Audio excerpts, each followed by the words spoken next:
Holy shit. What's up, everybody? We're live. Yeah, so this podcast, we actually just jumped on Instagram Live and took a bunch of questions, I think, from just some of our, I hate to say followers, but whoever, just people that like our shit. Some of the people that are involved with the things that we do in our everyday life. Yeah. There you go. So this podcast isn't necessarily going to be an episode like, It's going to be fucking it's just informative. It's just a shoot the shit episode. We're going to talk about the questions. We'll probably elaborate and segue a little bit. So there's not going to be an intro, outro. Just maybe fill in your Friday. We can do the intro right now. So check it out. You ready? No. All right. Hey guys, you ready to let the dogs out? Fast Life Podcast. Welcome to the Fast Life Podcast. No, we're going to put the regular welcome. No, you already said it. I already did it. All right, so it's just going to be us. I thought I meant intro like Yeah, I know what you meant. an intro to the podcast. Yeah. Fucking idiot. God, fuck. So it's just going to be us. So I wrote down some... Hold on. Calm down. I just want to talk, man. I just want to talk. I wrote down some questions that we were asked. So I'm basically just gonna... Here's the deal. Here's the fucking deal. I'm just going to read off the motherfucking list, and then we're going to answer as follows. So hopefully, I think we have plenty of questions. If we can elaborate on this, just, This could be a 6-hour podcast. No, there's no way. This could be a 10-minute. Who knows? All right, well, let's go. All right, you ready? Yeah. Question number 1. I was just going to read it like that. Okay, so the first question is Dyna over FXR? Question mark. As in, why did I get a Dyna over an FXR? Oh, why did you get a Dyna? Why? Yeah. But, Why did Jesse get... Oh, you answer that. Yeah, so I got a Dyna over an FXR because I was sitting there with like not even $2,000 in my pocket, and Jace had somebody hit him up, Maston from House Harley. Yeah. So, Milwaukee. Yeah. So he was like, "Hey man, you know anybody looking for a bike?" And he was like, yeah. So I just ended up with a Dyna. I mean, straight up, like... It's a 97 Dyna. 97, got the Evo so it's motor Evo. in it. It's got 11,000 miles, mid controls. It's got spoke wheels on blacked out motor, which is good. But it was only $4,000. So I mean, wasn't a blacked out motor. It isn't black. It's chrome. Everything's chrome on it. I'm talking about the cases are black. Oh yeah. All right, yeah, you fucking nerd. Fucking anyway. Blonde and black motors. There's 2 motors they come. Yeah, they it's all black. have chrome covers. It's black. It's black. So yeah, it's black. It's coming from Milwaukee. Waiting on it to be shipped to my front motherfucking door. I thought it would be. Car. The FXR would be an awesome bike for him to get. I would rather have an FXR, but the circumstances, the car just didn't play in my favor. Plus, I mean, I really don't have the money to jump on an FXR and then have to deal with any kind of, the small issues that come with bikes like that. The funny thing is that FXR Mike just found an RP FXR. I don't even want to talk about it. An FXR It's just going to make me mad. With extra sets of tins that he just was about to pick up for himself for $2,200. Yeah. Ended up letting his buddy get it, but didn't tell us about it. Yeah, nothing. Not a fucking word. Yeah. I thought we were homies. And you know what? He wants you to do all the body work on the fucking chopper, so maybe you should get at him and be like, hey, dude, you could have threw me a bone there, you know? Yeah. That could have been body work on that bike, you know? It could have been. I mean, fuck, man. He did offer, he said if you'll do all the body work on his bike, he'll give you a set of handlebars for it. We were thinking more of a whole bike. No, that ain't happening. That's too much body work for that. So it's coming to my front door. Sold my fucking car. Yeah. Which the registration went out how long ago? 2015. Yeah. So, I mean, I'm glad to get rid of it. I mean, not really. I love that car. Yeah. It was running and driving perfectly fine. It had 330,000 miles on it. AC was working. The only thing that didn't work was the power steering. Yeah, and it didn't work when I gave it to you. Nuh-uh. Yeah. And, I mean, anyway, so I sold that motherfucker. And, having this bike delivered to my door, I'm really fucking excited to actually see it in person. Also kind of nervous. I hope it doesn't just show up like a fucking turd, Yeah. Well, those are our homeboys up there, so I'm pretty sure they wouldn't do it. I'm not thinking they're fucking us over or anything. Yeah, and if they gave us some piece of shit, I'd call them out for it, so. Right. But I don't think they will. All right, moving on. So we got another question. Dyna versus baggers. Oh, okay. this one's we for can you. definitely elaborate on this. You know what I mean? Yeah. Realistically, they're two bikes that I wouldn't compare to each other. They're two. They're in two separate classes. Yeah. I mean, like they're. You know, if you ever listen, the real to this, question should be, what type of riding are you looking for? No, not even that. It's just a different bike. You can achieve both things on it. You know what I mean? I really don't know the best way to do it. I'll tell you like this. You know, my first big Harley. I mean, my first Harley was my mom's Sportster. I used to ride that around all the time. Right. And then when I bought my own personal first Harley, it was a Road Glide. And then I bought a 05 and then traded it in like a month and a half later for a brand new one in 2012. Yeah. And so I kind of skipped over the Dynas and all that type of stuff. So I mean, granted though, it's like that's what you knew. I mean, that's what you grew up around. We were doing the bagger thing. It was blowing up back in 2012, and we were painting a lot of them and doing a lot of big wheel stuff. So it kind of made sense to jump on that. Yeah. But you know, once I kind of was over that scene, which if you've heard any of these podcasts, you probably have heard me talk plenty shit about that scene, which kind of pushed me into the other stuff. It was going up and back and forth to NorCal, doing all the work with the homies up there that made me. I got to ride a couple Dynas around, and I started falling in love with the smaller bikes. You know what I mean? Mm-hmm. And then, you know, after I've ridden across the country a couple of times on the bagger, I wanted to see what it was like doing it on a smaller bike. So that's when I got the Dyna. And the Dyna scene is just fun, man. Like, right, they're the same bike, essentially. In my opinion now, I'll say this. The same shit. The Dyna and the Performance Bagger are the same bike. It's just one has more features. Mm-hmm. You know, the Bagger, I think, is the closest thing handling-wise to an FXR. Then, you know, I feel like a Bagger handles way better than a Dyna, but you're talking to me like I got chicken strips on my tires. You know what I'm saying? Like that shit. I'm not like a hardcore knee on the ground, you know, kind of, you know, corner pusher like that. You know what I mean? But as far as the way I feel like I'm still on a Dyna. You know, it's just a Bagger now. Mm-hmm. You know what I mean? But realistically, I don't think that they're different at all. I just think that, you know, it's just one's got more accessories. You know. Yeah, but I know you still definitely lean above all towards the FXR. I love the FXR the best. I mean, it was you know, I made a post on Instagram the other day, and I said, you know, this bike changed my life, and it did. You know what I mean? It really did change my life and make me, it just gave me a different perspective on motorcycling. And that was the first time I rode a bike across country with fear.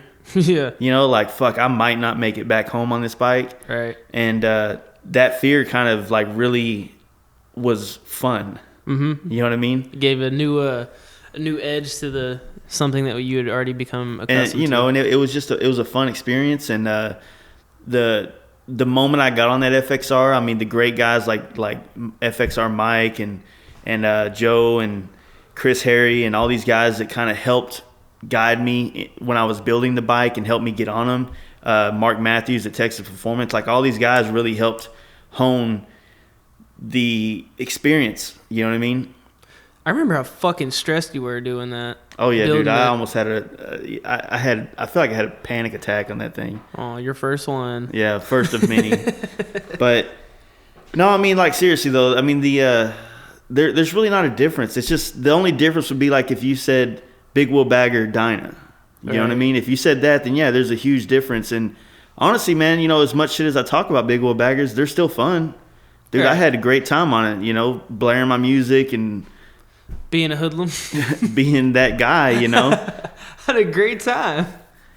But you know, I definitely think that the Performance Bagger is a much funner bike. I mean, you're riding a bike and getting to push it to its limits, and you have less things other than like your motor work and who did the motor work is the only thing that could realistically keep you sidelined. You know, when on the big wheel baggers, you know, you always had the issue of, you know, if you did a big stereo, you could be pushing too much power, burning through stators and rectifiers.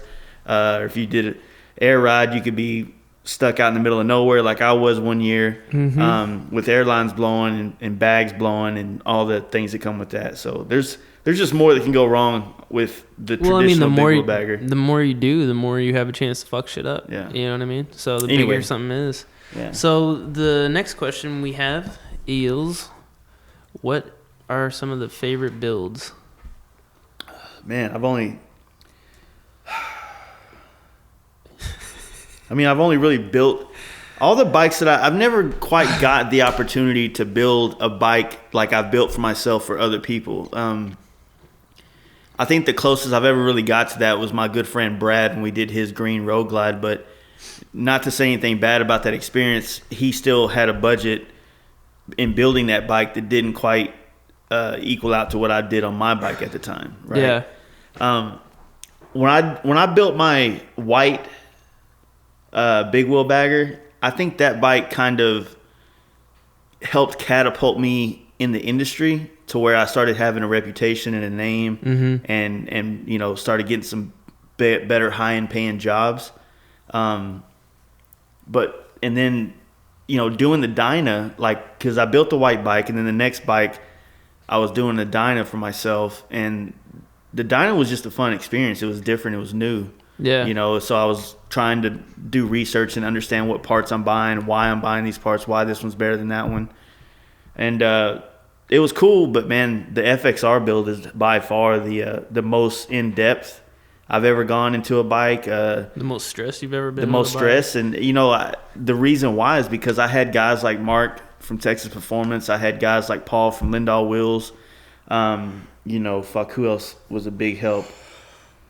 Probably misses people, obviously, but there a lot of people had faith in my ability or my just view of how to put this bike together, and I didn't want to let anybody down and build some weak ass shit. You know what I mean? So that's where the stress came in, because I wanted to achieve and I wanted to give the people that helped me build this bike something to help showcase their products and showcase their services that they did to it.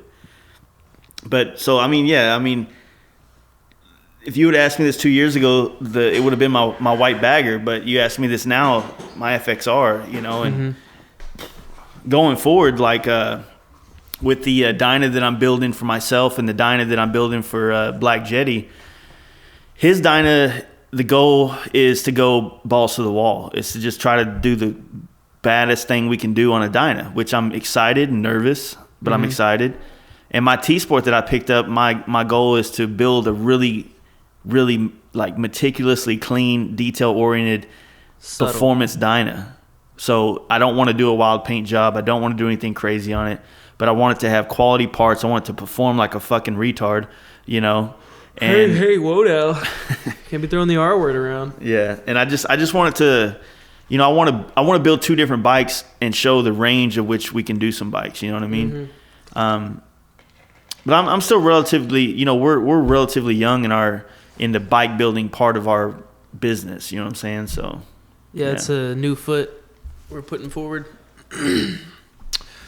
So we have more questions for you, sir. Another one.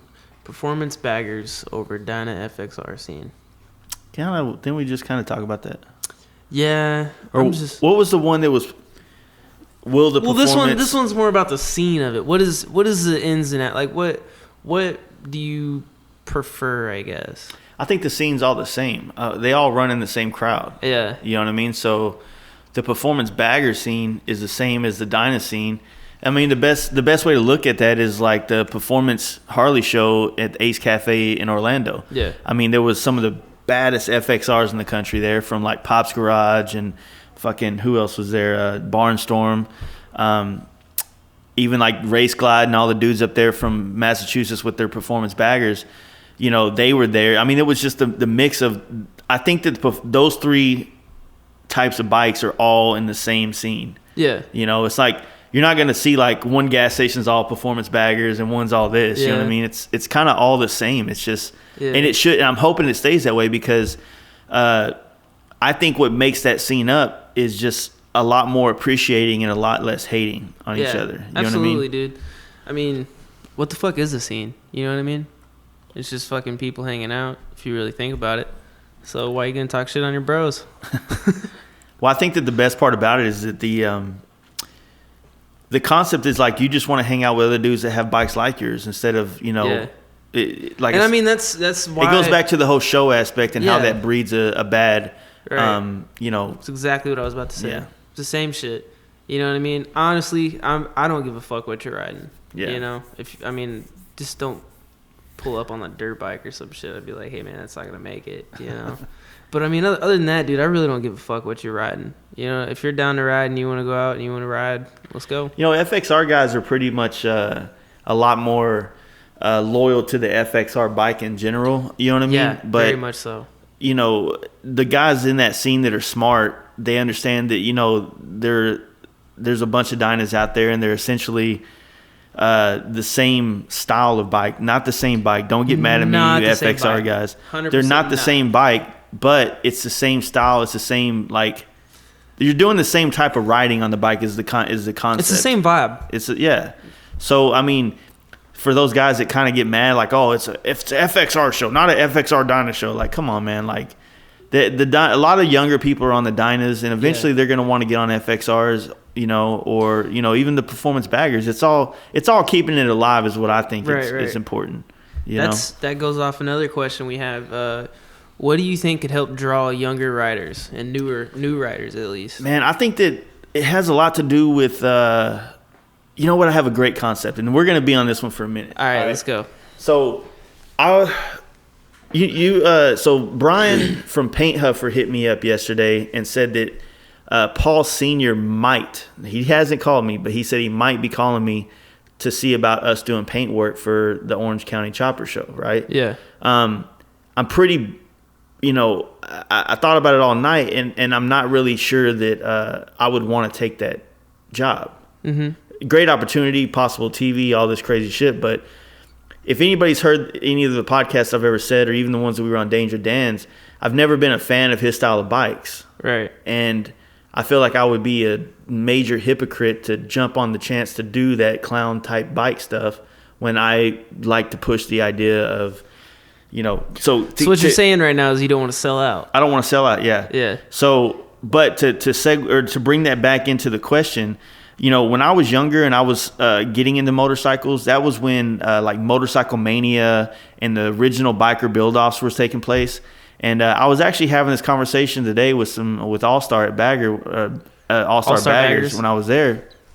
And I was like, if you go watch that Motorcycle Mania 1 and 2 with Jesse James, and, you know, it's him and Kid Rock going to fucking Mexico and riding choppers, and then the one where he's going to fucking Sturgis from fucking Long Beach, and then you jump on some of the biker build-offs where you got guys like Indian Larry and fucking Billy Lane, and they're competing against each other, but they're meeting up and they're fucking hanging out and partying and riding to the event. Mm-hmm. It's like it breeded. Like you guys listen to this, just go back and watch it now. Netflix it or fucking Amazon Prime that shit and watch it and look at the cultural vibe that it put off, right? Those original ones. Mm-hmm. All right. So for a timeline for you guys, Motorcycle Mania kind of came out and that spawned the Biker Build-Off series. And then during this whole time, I want to say Orange County Choppers was on TV, but they were kind of like the guys on the other side of the spectrum, right? Yeah. So you got this Motorcycle Mania and you got fucking this Biker Build-Off, and they're like really, really capturing the culture of motorcycling the way that it really is, right? So you got dudes building bikes and riding them and partying and living in this fucking fun, fruitful life. I wouldn't say fruitful is the word, but just fun, you know, carefree life. Yeah. You know what I mean? And then you got Orange County Choppers on the other end. They're selling this idea of corporate America, you know, big money, arguing, stress, pretty much not necessarily arguing and stress over a build, but arguing stress over the people around you. And it was a different vibe. Right.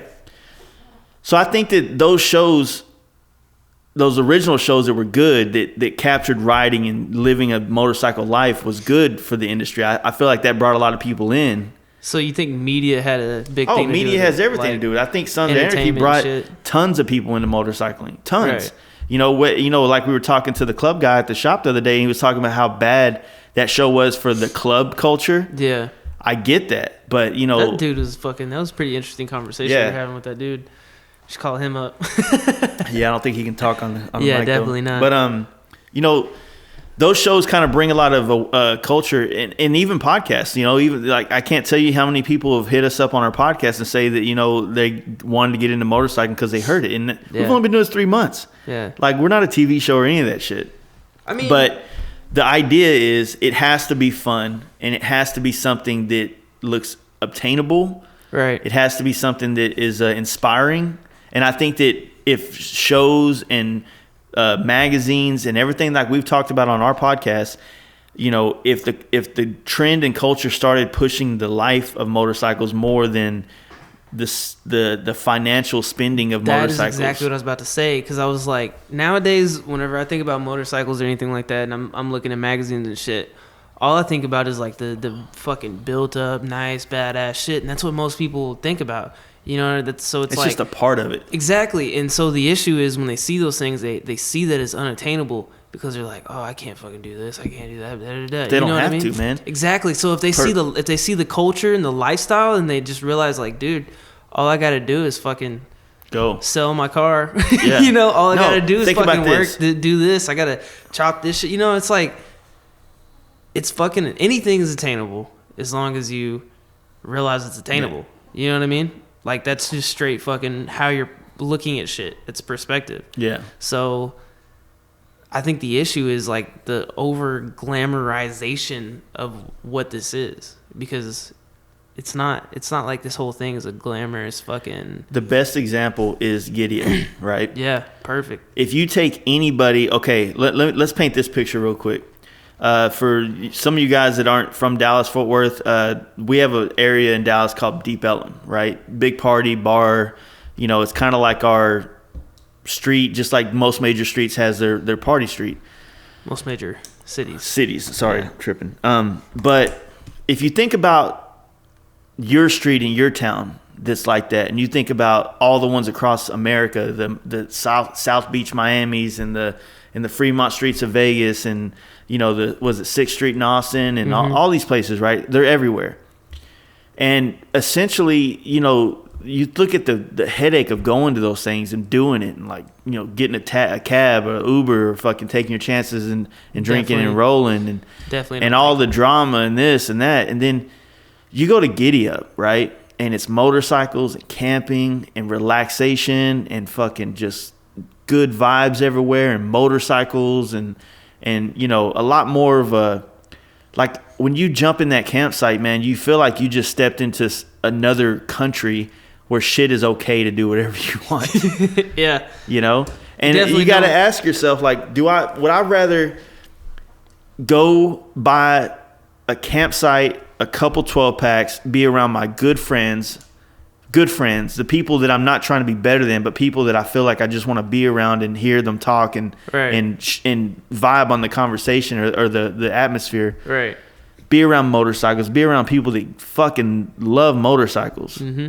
Like that, I feel like that show, that event, that type of stuff is what's going to get people to want to be in motorcycles, which is why we, I kicked off that deal for the Dynas and performance bikes here in Dallas. Like, hey, dude, like, if you can just if one spot is always going to have these like-minded bikes, it'll help grab people and want them to be into this stuff. So yeah. I know Dream Rides John up there in fucking Stockton's putting on more events. He's doing bike nights. I think he posted something about a camping trip, which I think Cali needs to do more camping-based motorcycle trips. Like I said, if you guys was to implement that to Born Free would be the best thing in the fucking world. Yeah. But camping right now, Giddy Up is. Yeah, camping makes pretty much 90% of what is enjoyable. Yeah, about it brings it all together. It brings the whole. But there's some people that don't like camping. You know what I mean? Yeah, but no matter who you are, if you're on the campsite, you're going to want to be there until maybe you go to sleep. Yeah. But yeah, I think that, between that, I think Harley kind of went in a couple wrong directions with the new Softail. I think they had a fucking good thing going with Dynas. They should have changed the fucking name. They should have changed the name. They had a good thing going with Dynas. It was bringing a lot of younger people on it. And, rightfully so. I think that's a lot of the Californians that was really pushing that vibe and that style, which is cool. Fuck it. Kudos to everybody in Cali. Okay, what do you think a cool bike is? What do you think a cool bike is to somebody my age who's Never been around them. Doesn't ride, but like is one to It get depends into. on how you want to sell that. Well, I'm saying like what in their head. Just put yourself in their shoes and like kind of what do you think they think is cool? Because most of the shit I get is fat back tire, like dumb shit. Yeah. That they've seen. Well, the first thing you got to try to explain to somebody is that the bike and the scene that comes with the bike is what's going to be the important thing. Yeah. And maybe some people won't agree with me on that, but I'm willing to debate that, and I hope somebody might have something that'll change my mind. But I honestly feel like the bike and the scene that you buy into is what is going to either make or break you in the motorcycle industry as far as wanting to be in it. And I feel like a lot of people my age go for sport bikes before they go for before they reach out and try to get a Harley. I don't know if it's because they feel like sport bikes are more attainable or if they just feel like Harleys are for old dudes on fucking white beards. You know what I mean? But I mean, who knows what people think and what really guides their decision-making process for that. But like I said, if you can if you were selling the culture, no bike attached, like if you opened a magazine and you just saw people the at life, a campsite partying, just the life, just not even the campsite, the riding across country, the group rides, this, that, and the other. Like I've always told people when it comes to sport bikes, everything fun to do on a sport bike is illegal. Yeah. Everything. There is nothing fun about a sport bike that's legal. You said that lots. Yeah, and it's the truth. Yeah. I mean, not to say that anything, like there's a lot of legal shit you can do on a Harley too, but a lot of people don't even know you can fucking wheelie them. Yeah. Like I see fucking, oh my God, I see so many people sharing like unknown people shit, like the old shit, they're just coming across. They're like, oh, I didn't know you could wheelie Harleys. I'm like, yeah, they find the one we're friend sick on their of it. Facebook that Yeah. has a Harley. Like, hey, did you know about this? Like, yeah, dude. Yeah. Fucking queer. Have you ever wheelied yours? You're retarded queer. Can I say that? Retarded faggot. How'd you figure out your sexual orientation with your dumbass thought process? Yeah, right. Anyway, but no, I feel like that is the biggest selling point in the culture. It's the culture. Is what kind of culture do you want to be in, and what kind of culture is going to hold what's going to make them a lifer? You know what I mean? Like I've been into all of them. I grew up in sport bikes. Right. I did the big wheel bagger thing. I've been having the time of my life in the FXR and Dyna and performance market. And I'm really excited to build something that's a chopper, for the aspect of wanting to build a bike and experience riding it somewhere far. Yeah. So, but fortunately, the FXR Dyna scene and I guess some of the performance bagger scene really intertwines with the chopper culture. So you get that awesome fucking like lifestyle that choppers have in the FXR Dyna scene. Right. I mean, think about it. Giddy-Up's badass, but you didn't see no big wheel baggers pulling into the campsite. Oh, absolutely not. So it's the culture that sells the motorcycle. So if Harley would focus maybe a little bit more enthusiasm in the culture of motorcycles and less on the bottom line and the bottom dollar and how much they can sell. I mean, their advertisements aren't even shit about it anymore. It's just people riding through the city. Oh, this bike can turn like this. And maybe instead of pick some new people to be your Instagram and social media fucking influencers. New young people, or not even young people, just people that are doing shit. It's not that it's young. Like, put it like this: there's people my age, like Oliver. Oliver's 40 years old, and he's doing rad shit. And he influenced me, and he influences a lot of young people. But that's what I think is more important: is just finding people who are really, truly heart is in this shit, not because Harley's going to give you some money or give you a bike, but really into this shit, and let those dudes, let Joe be the fucking sponsor. That motherfucker will sell you. He had more people wanting to get an FXR. They were wanting to sell their house to get an FXR after that podcast. Me too, man. Me too. So if you're going to sell to people, do your homework and find out who really is who in the industry. And, and if they really care about the industry, they're only going to take an offer like that based on the fact that they're going to be able to sell it the way that they think it really is, instead of be some half-asser. Hey, you should buy a Harley because they gave it to me, and I'm obligated to say that now. Yeah. But if Indian comes along, no, fuck that. I hear about a lot of people trying to jump to Indian right now. And you know what? I don't have any experience on the Indian, so I really can't give a personal opinion on whether or not it's a great bike or not. I think the Scout is the only bike that I think looks cool. Yeah. And I'm a visual kind of guy. Like, I like the way things look. Mm-hmm. So if I can't get over your fenders that look like some, Dick Tracy stuff, I can't like those fenders. I can't do anything with you. I just can't. My initial thought is to take those fenders off and put a quarter fairing on it. Yeah. Or put a Road Glide fairing on it, or put a Harley shit on it, Yeah. So it's kind of a hard thing to deal with. All right. So to answer your question, or to answer the question of what could help draw younger riders, culture. Culture. All right. So the next question, cross country preps. Prepping your bike for going across the country. All right. What do you do? First off, you get hammered drunk the night before. The night before, absolutely. That is a fucking staple in the American riding that you must do. And you're probably listening to this going, these fucking dudes are dumb. You try to go to sleep that night. Yeah, dude. You ever known you were going to Six Flags or SeaWorld the next day when you were a kid? You know how hard it is to fall asleep? That's what it's like when you know you're about to ride a bike fucking 1,000 miles the next day. You're excited, you're nervous, you're just fucking, you're everything. Yeah. You're 100% ready. And the first time I ever did it, I didn't sleep. I laid in bed from 6 p.m. The idea was to wake up at 3 a.m. Or no, be on the road at 3 a.m. So my idea was go to sleep at 6, wake up at 1, take a shower, get everything together, be on the road. Right. Well, 12:30, and I'm sitting here looking at the ceiling. I can't fall asleep. And so we started like getting drunk the night before. Now, you don't have to get hammered drunk. I do, but you don't have to. Yeah. Well, that's where I fucked up, because the night before we went to Sturgis, I didn't really drink that much. Like, I drank enough to be drunk, but I don't think I got drunk enough because I laid down, and instead of going to sleep, I just had some mild spins, and I was like, fuck.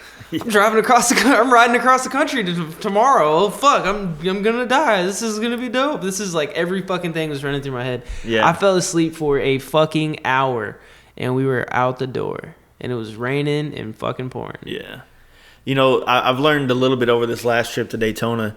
So if you're going to a trip, say you're going to Sturgis and you're only going to Sturgis and back, even if you're riding, ship your shit.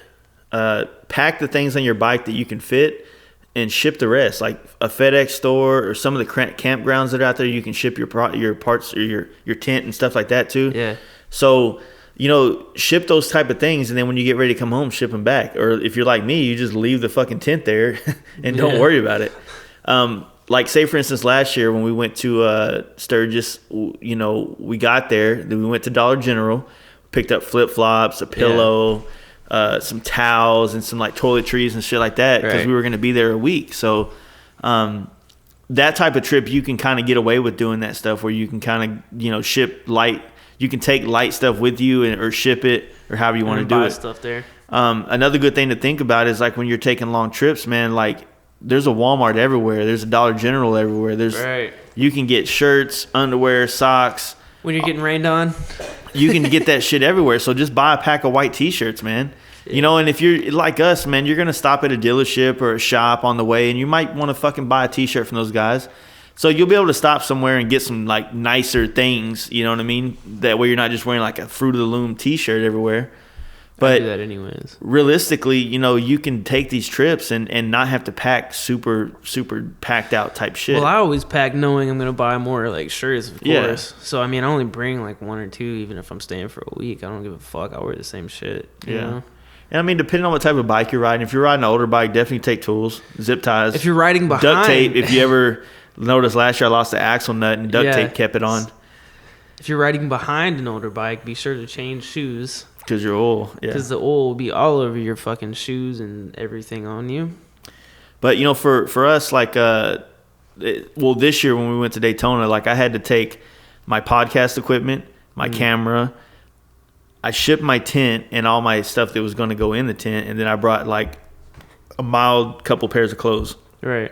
And don't be trying to go on the trip taking 2 or 3 pairs of shoes. Try to pick a pair of shoes that you can. One pair. Yeah. One fucking pair. Also, if you don't have to, try not to pack things like leather jackets, because those things are super space consuming, bulky, hard to work with, and it always seems like you only need them once.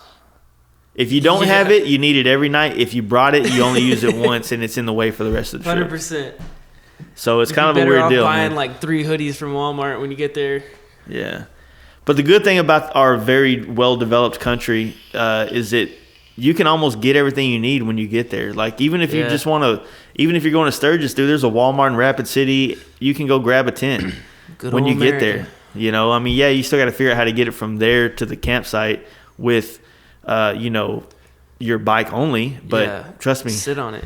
Yeah. Fucking put it in your lap. Do something. I mean, you're not Get helpless. an Uber for it. Get an Uber for your tent.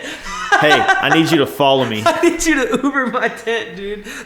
But no, there's a lot of cool ways, and you know, once you do one or two, you'll kind of start realizing what you should and shouldn't bring, and then as you go and you do it more often, you'll be less worried about what you did or did not bring, and realize that, you know, there's something on the road for everybody. And there's people that go on these trips that are like way like cheaper than I am, or what would you call it, frivolous? Or yeah, frivolous is a good word. They got too much. Way cheaper than you? Cheaper than you. What would that be? Not frivolous. Not It'd be frivolous. the exact opposite of that. What is that word? I don't know. Fuck it. We get it. Jewish.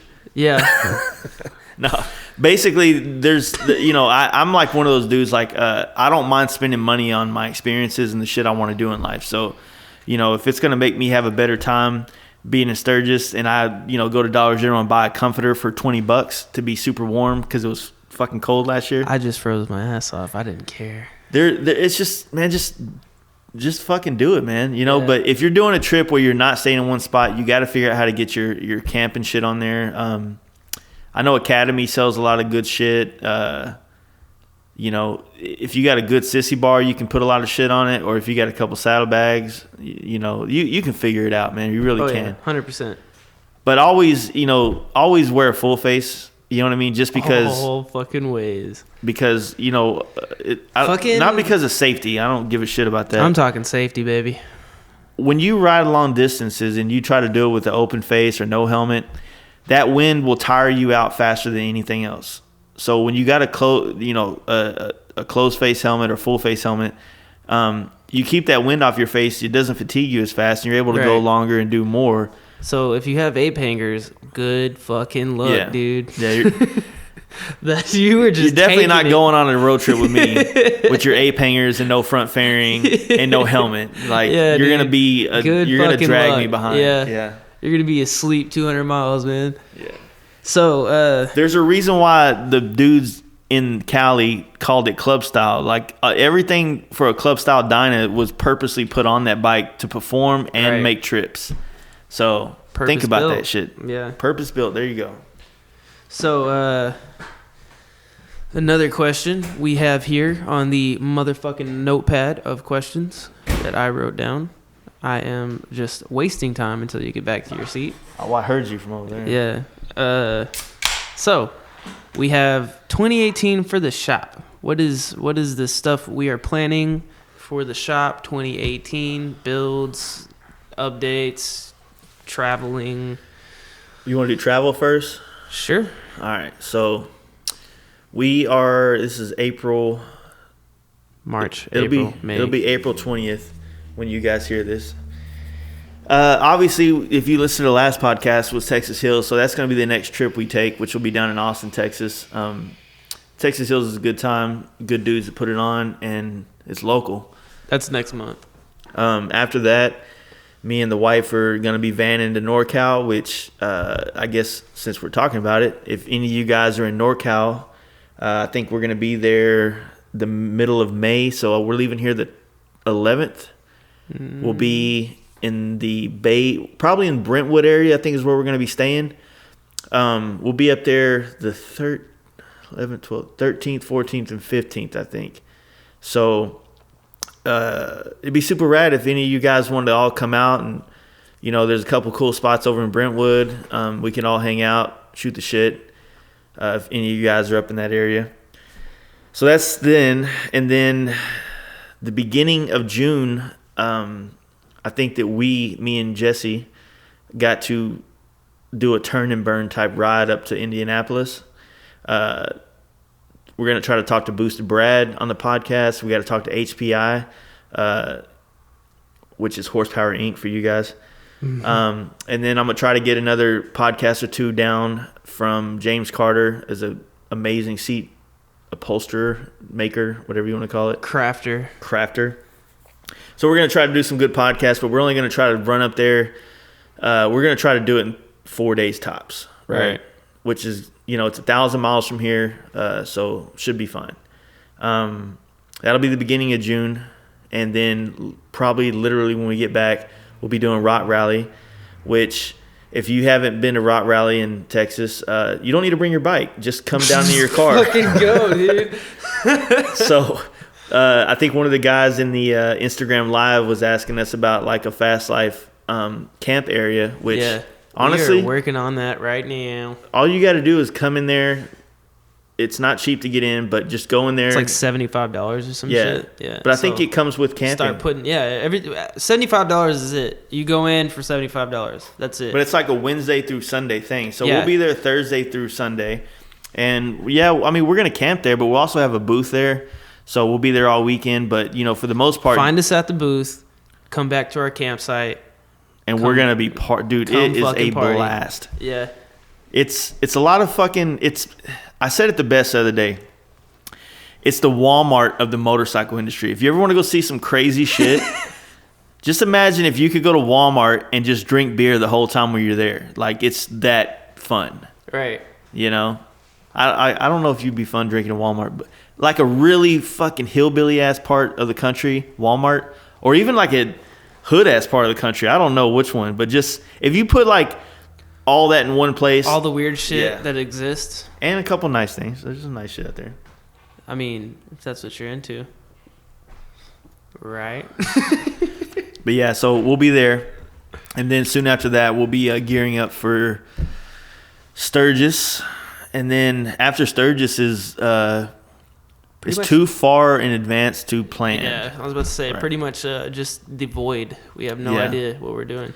What was the next part of that question? Like builds. Are we doing what kind of builds are you gonna try to do? Well, we got a 23-inch bagger for a close friend of mine that we're gonna be wrapping up this year. My T-Sport, Jetty's black FD, Black Jetty, he's got an FX DX that we're gonna be doing, and then we might try to work on his Road Glide if we have time for Sturgis. Mm-hmm. I don't know if we're gonna start taking on builds this year for other people that aren't like super close yet, but the goal is at the end of the year to do our first chopper or to start it, because next year at Giddy Up I want to be riding a chopper that I welded together. Yeah. So I might not make it. Might not make it. Weekend. Yeah. All right, moving on. So we do our rap battle now that we were supposed to do. I mean, we can kick it right now. What's up? All right, so we got we went over the Young Riders. Oh, we got a couple of good ones. Why we started painting? Why are we in the paint industry to begin with? Fuck, man. Well, our mother, which we have different dads, Jesse and I, but our mother is the same. Mm-hmm. Except for his is 90s mom and mine's 80s mom. 80s mom way cooler. Was like, way hipper, completely off the wall, anyway. Yeah. So, but our grandfather, her dad, has always been a jack of all trades type of guy, but he was always, used to be in the hot rods and shit back in the 50s, and I'd say probably late 50s and 60s and 70s. Right. And then my mother is one girl and 3 brothers. Yeah. She's the oldest. Mm-hmm. And everybody's into cars in our family. Everybody's into we all do paint and body work. Yeah, it's all of us. I was fucking born into it. I was born into it too. I tried my ass off not to do it. I got sucked in, and now I'm trying to suck you into it. I'm on the process right now of trying my ass off not to be in it. But 2004, I took a job wet sanding parts for a motorcycle painter here in Dallas-Fort Worth.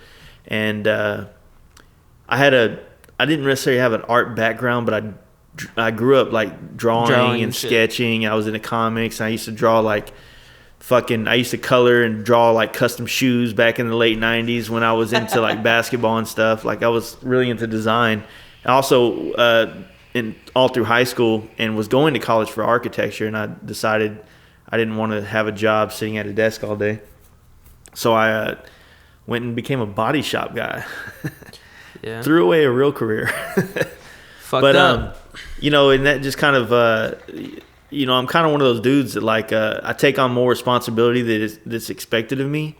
So when I took the job for the paint and body shop, you know, that was doing all the motorcycle stuff, I decided to get a motorcycle because I was around them all day. And then naturally, riding bikes around town, you know, you start being the guy that's like, hey, yeah, I work at a paint shop. And then next thing you know, you're the coolest dude in the scene. And everyone wants to be your friend because you're a painter now. That never worked for me. Well, you've barely had a bike, so. Yeah. But, you know, you fast forward at 15 years, you know, and now here we are. Fuck, dude. I started working with you, like, at your first fucking shop. Like, before that, right? You were still working at the dude's place. If you ever really want to hear that story of, like, how... Danger Dan, you did a podcast with him. I did a podcast with Danger Dan. It's like 40-something, like 43, 4 or 5, something like that. Yeah. And I really talk about the progression of me being younger and growing up in the paint body business. I don't know. I mean, I ain't saying it's a great podcast, but I already knew the fucking story. I thought it was cool to listen to, though. Yeah, so, I mean, it pretty much tells everything, which has been kind of hard. Like, we talked about doing a podcast where we talk about the shop and how it began, but... It's just kind of weird. Talking about yourself like that? Yeah. Like talking about ourselves to ourselves. Yeah, it's like it's an inception type thing, you know, like it's an inception of your own self. Shopception. I'm so good at these. But you know, the paint, it was one of those things that like the only reason it kept going and we kept doing it is because it was working, and it became an income to where we can live off of, and then you know, and then some. It's really hard to explain, man. It just, I think I was pretty fortunate to get into it whenever I did back in the mid 2000s. You put your foot in, you know, back then, and it's definitely paying off now. If you were trying to come into this right now, I think it'd be a little harder. I think it would be harder, but you know what the thing that sucks is it, you know, maybe for instance, a lot of people that even know who we are only know who we are over the last 6 months. Yeah. And, you know, which means that to them, we're new. Mm-hmm. But I feel like I've been doing this shit my whole life. Yeah. You know what I mean? And it's Me too. it's a crazy like dynamic of like, you know, fuck. Like you feel like you're the new kid or the guy trying to like come down and show people who you are, but you're like, you know, some of you guys were in elementary school whenever I was doing this shit, you know? So it's weird. It's kind of strange, but, you know, it is what it is. It's kind of strange. We got more questions. Best aftermarket parts. FXR, Dyna stuff. What did you use on your FXR? I think that would be a great conversation for me and Mark Matthews from Texas Performance. Oh yeah, he could fucking tell you. Because I think that if you put me and him together, if we fucked, you know, and we had a kid, that kid would be the best of both worlds. You know, I always say that Mark is the technical, mathematical, mechanical guru of the bikes that we've started building, starting with our FXR to now. Yeah. And I'm the visual, how it looks, how it flows, how it comes together. Right. You know, and so he completes you. Yeah. And I feel like I will pick a part based on how it looks on a bike over how it performs to an extent. Mm-hmm. Meaning that if an exhaust performs with 2 or 3 more horsepower than this exhaust, but this one's ugly, mm-hmm. I'll lose 3 horsepower for a little bit of swag. Or like you'll have like one rotor. Yeah, the only reason I do one rotor is, and I've said this a million times, is because I like the way the wheel looks and I want to show it off.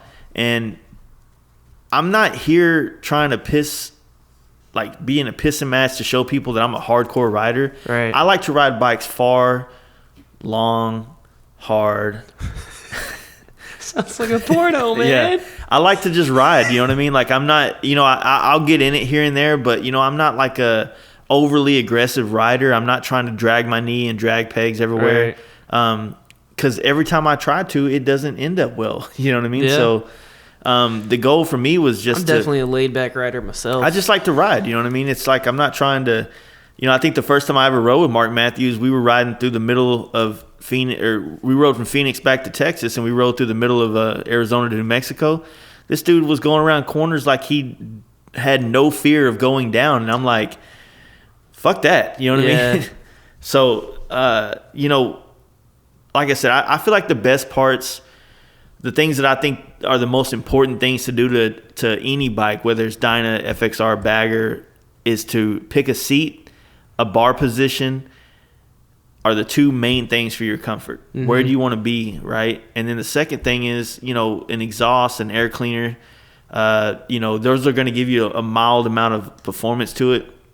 And it's like Mark has always said, it's like, you don't want to go balls to the wall in your motor and make a fucking retarded 124, 140-something horsepower bike and you're pushing some fucking single piston brakes. Right. You know what I mean? Like, you do it with like, when you're going to put a bike together, if you're going to build it or modify it or performance-ize it or whatever you want to call it,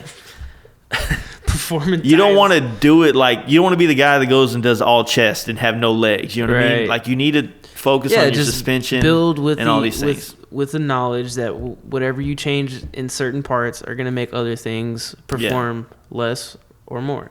You know what also, I mean? Another thing that a lot of people kind of get lost in is whether or not to do a chain drive or not, right? So I guess I'll give you some insight on whether or not you should. If you are really trying to build a bike to perform to the balls to the wall, pull wheelies up, that type of shit, chain drive it. You know what I mean?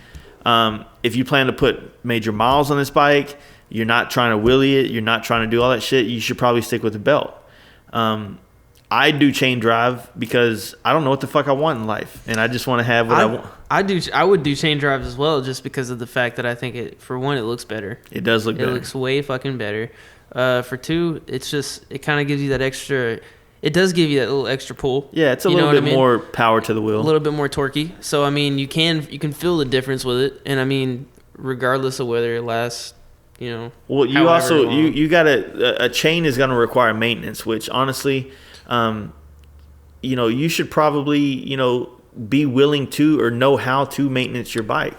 Yeah. I mean, if you go buy a brand new bike, I can't remember on Harleys, but I do know that there is a maintenance thing that they want you to check every time you jump on the bike. There's a procedure. I don't know how nerdy you are, but basically you're supposed to check belt tension or chain tension, and for that, those are types of things, and you should know how to adjust that whether or not. So I mean, maybe you should get a chain drive if you want to take a step further in understanding the dynamics and how to maintenance your motorcycle correctly. Yeah, or just get a chain drive because you look way cool. Yeah, because chains get bitches. You know what I mean? Yeah, dude. Straight up. Oh. All right. Oh, and custom paint by the Fast Life Garage. Yeah, definitely. Best performance upgrade. Every flake is 0.1 horsepower. Oh, goddamn. We throw some flake on them motherfuckers. Put some flakes on those bitches. Throw some flakes on it. So, we have 2 questions left. They're both kind of all right. The first one, best and worst trips. All right. What is your best trip? Best trip? I think the best trip was, it's really tough to say because it's like there's different bests. You know what I mean? There was the best trip I took with friends. There's the best trip I took alone. I don't think they were thinking that deep into it. So okay, then what is the difference there? Why do you think that they should be in 2 different categories? Well, one, when you're with your friends, where you're going doesn't matter. Right. You know what I mean? So you could just be going, yeah. The second, the one that I did alone, which I've only taken 2 trips alone, and the one that stands out the most is the Hot Bike Tour 2017 when I went to Tennessee and Smoky Mountains. It was a lot of firsts for me. Bears. I didn't see a bear, but I was blown away by the beauty of Tennessee, man. The North Carolina Tennessee border there, it's amazing, dude. I would say I want to visit there. So I would bad. say that if California didn't have so much allure based on how cool the place is, Yeah. Tennessee is definitely Second best. it's a league of their own, but they're definitely right there neck and neck with California as far as Right. like just being immersed in like beauty of all kinds of shit, Nature. right? Yeah. But you know, jumping on some bikes with some close friends and going across country is fuck, dude. It's maybe I don't know. Maybe I'm just a really big nerd, and I'm like, oh fuck, I'm hanging out with my buddies. You know, like woo. I mean, you so cried, happy. You cried at Giddy Up when your friend showed up. I didn't cry. I was Yeah, you I was did. close. I was just happy, man. It's an amazing experience, but It's you know, amazing it's an amazing experience. Here's the deal. He's getting fucking gangbanged and shit. But I'm you know, gangbanged by this friendship. I've never, you know, I've had the trips that I've taken, you know, to California. Each time it's had its like Ups and downs. It's ups and downs, like to where it's like, oh, this sucks. But I've never came back and said, I don't want to do that ever again, ever. You know, like You last always- year it was 120 degrees in Yeah. some spots. The year before that we were on baggers. We were having air ride problems there and back.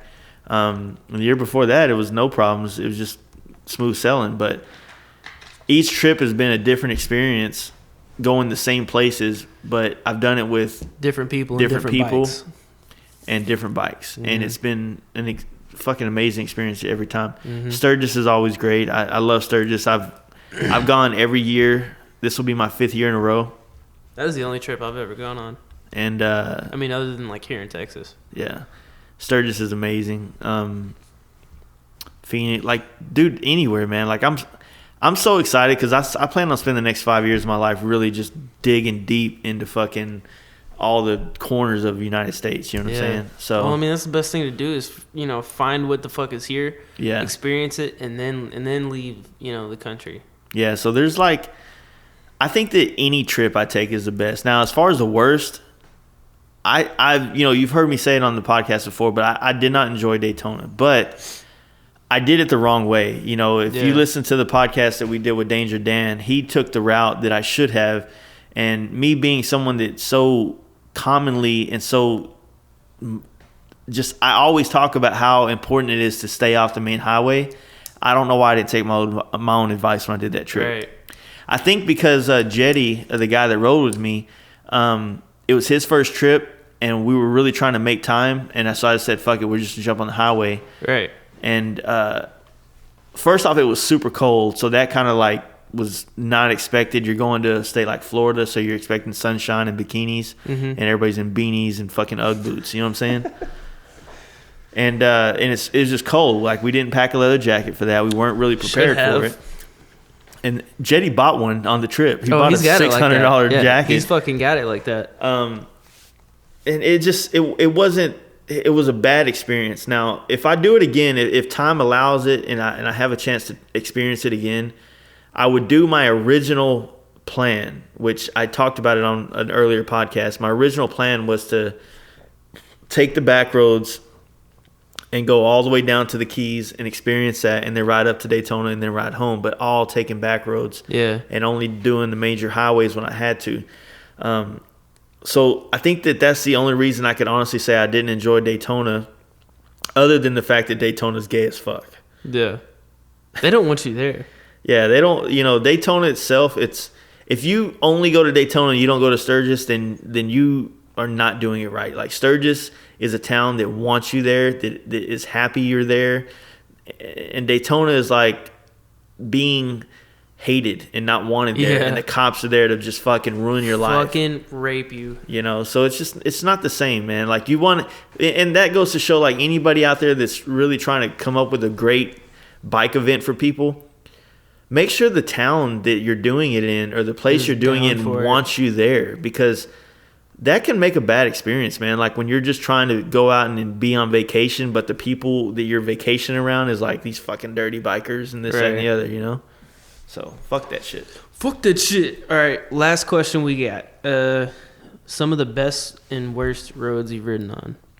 It's kind of like the same fucking thing. I know. It's fucking, I'm just reading off the goddamn notepad. I'll tell you the worst road I've ever ridden on was when we were coming back home from Sturgis going through Kansas. Yeah. Them roads are fucked. There's one we were doing. It was like fucking solid 30 minutes of just ass numbing, butt raping, fucking just the bumpiest road I've ever been on in my life. I think the best road I've ever been on, and it's the best and worst, all on the same road. All right, so the first year I rode to California, and we were riding from L.A., Venice Beach to be exact. We were going to ride from Venice Beach to Livermore, California is where our hotel was, right? Yeah. So, mind you, this is the first time we ever rode to Cali. So time and understanding of how long it takes to get places was completely unaware to us, right? So we stayed in Chatsworth area, and then we rode down to my wife's aunt's house in Venice Beach. We had breakfast with her, and we're like, fuck it. We're just going to hit PC or Highway 1 right here. So we jump on, mind you, the beginning of the story, you Californians, where we're staying. We're on bikes. We leave Venice Beach, Lincoln Boulevard. We jump on, I guess it's PCH, and we start riding up from there. And so 5 or 6 hours later, we finally get to San Luis Obispo, whereas you actually kind of start being on the coast like you want to be, right? Right. So we lost half the day. So by that time, it's like 4 or 5 o'clock in the middle of the day, you know. And of course, this is actually in March, so it's going to be dark soon. So I just posted a picture of that ride on my personal Instagram page, the Fast Life J, or just Fast Life Jace, and it's a picture of me on like just getting on PCH from, I think we're right around Morro Bay or something like that, and the sun, it's real foggy, and the sun's starting to go down, and it just got to a point where it was just super fucking sick, right? Like the lighting, the sun going down, setting on the ocean while we're riding down PCH was the most epic shit I've ever done, right? So we made it up to Big Sur. We stopped. We got off the bikes. We took a bunch of pictures of the sunset, and it was fucking amazing. All right. It stopped being amazing right there. Right. We're in Big Sur. We have to make it to Livermore. That's where our hotel was that night, which it wasn't like the long – I'm going to tell you another shitty one after this. It wasn't like a super, super long way, but if any of you have ever rode PCH, it's not a straight road. So 10 miles is a long time. It's a long fucking way. It's zigzags back and forth, in and out of canyons and stuff. So what sucked about it is it's pitch black. There's no lights anywhere. So only your bike lights. You know, it was just you're riding in darkness. You can't see anything. You can't see the ocean. All you see is a wall of a cliff and the road and a rail. You know what I mean? And then once we finally got to the hotel up in Livermore, I mean, it was just it just sucked, you know. We missed a lot of the trip. The other time that sucked, it was the second year I went to California. Still didn't learn? There's going to be 3 of these. Okay. So the second year we went to California, we all made it to Vegas after my friend Brad and I had air ride problems out in the middle of the Arizona desert. Right. We finally made it to Vegas. My good friends at TOL Designs helped us out with some new air ride shocks, and we got them on our baggers. Both of our baggers blew air ride shocks. We had to ride on one shock 400 plus miles to a shop. Damn, their menstrual cycles are linked up. Yeah. Y'all been hanging so much. So we get to the spot, get them fixed, head out the next day. We make it 15 miles. Put it like this, we were 2 miles from the border from Vegas into Cali. Yeah. 2 miles from the border, and my good buddy Vic motor blew. Oh, yeah, I remember this story. Motor blew. His shit is over. His trip is done, right? So, you know, of course, fortunately, my buddy Sean at TOL hit me up. He's like, hey, man, here's a number to a tow guy. He does motorcycles. He'll tow it back to the shop. And fortunately, he travels a lot for work, so rental cars and fucking hotels is something he has tons of points for or some shit. But it sucked. So we sat there at a gas station for a couple hours waiting on him to get his shit.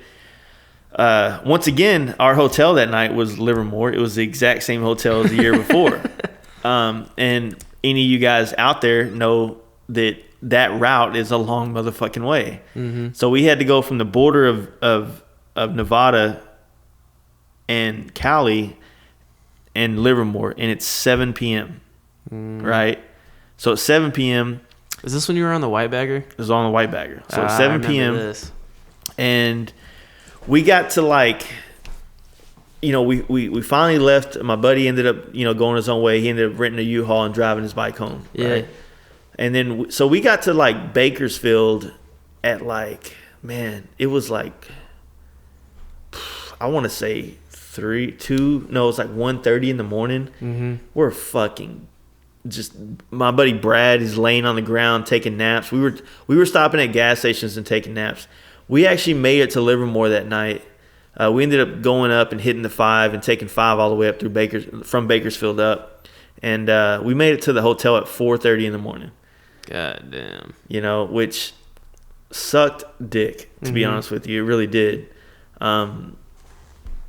Yeah, that was pretty horrible. And then my next worst trip. Also, these trips were also the best times of my life, so don't get it twisted. Yeah. The next worst time, but also equally, I felt like a badass afterwards, was last year when we went to Cali. You know, we rode through the desert twice, 120 degrees each time. You know, we were stopping, pouring water in our shoes and helmets and clothes, putting ice bags on our balls and stuff while we were going on the highway. That sucked. It really did. It was scary. You know, I wasn't like scared I was going to die. It was just like, man, like this isn't good. You know what I mean? I was more worried about this fucking Evo motor I'm driving across country on that I'm breaking in. Like, yeah. And could have fucking had a heat stroke, dude. Yeah, I mean, there's a lot of like ifs and worries and maybes and whatever, but it was a crazy experience, man. It really was. I mean, I know that I don't want to do that again, but I would have rather still done that than ride at night. Riding at night sucks. Yeah. It's just boring. You can't see anything. At least in the daytime, I could see myself die. You know what I mean? Right. But yeah, so those are kind of the trips. But I think that any trip you do with your homies is going to be a fun time. You know what I mean? As long as they leave their wives at home. Yeah, I mean, you can't have the good without the bad. Yeah, I mean, you don't deserve the good without the bad. You're not gonna think about like. There's been so many trips, like I could talk about 10 more that I had a great time on, but you don't remember them because they're not like shitty. You didn't have a shitty part of it. Yeah. You know what I mean? So it's harder to remember and recall things like that. It's just like fucking shitty girlfriends, man. Yeah, but definitely Daytona was shitty all around. It was there's nothing good about that, huh? There was some pretty areas, man. Florida's a pretty state, and I don't want to like. You went through New Orleans though, and I fucking New Orleans love. was cool. I fucking love New Orleans, dude. Well, when I went to Tennessee last year, it really opened my mind to the East Coast and to, you know, I've always said it, but, you know, there's a lot of older culture East, you know, and that's kind of super inspiring to me and shit like that. East is where it all started, baby. Yeah. So I'm kind of, I want to check that out more. But like I said, man, I plan to do trips everywhere multiple times, you know. Mm-hmm. That's the goal. Yeah, that's cool, man. Well, probably like an hour in. It's only an hour of podcast. I don't know. It might be longer. I don't fucking know. Anyway, but yeah, guys, this is a Shooting the Shit podcast. We're out of questions. We're not even gonna put a number on this one. It's just gonna be Q&A. Just Q&A. Yeah. Alrighty. Yeah. So thanks for listening to the Q&A. We'll have some probably some more dudes next week. I think the Hand Built show is going on in Austin this weekend. I think I linked up with a guy that I think you guys are going to want to hear from. And like I said, I have a painter friend that is supposed to be coming on tomorrow night, so we'll release that one hopefully next week as well. So, I mean, we got a little bit lined up, so it's not going to be like this week or last week. I don't know. Anyway. Yeah. All right, guys. Holler.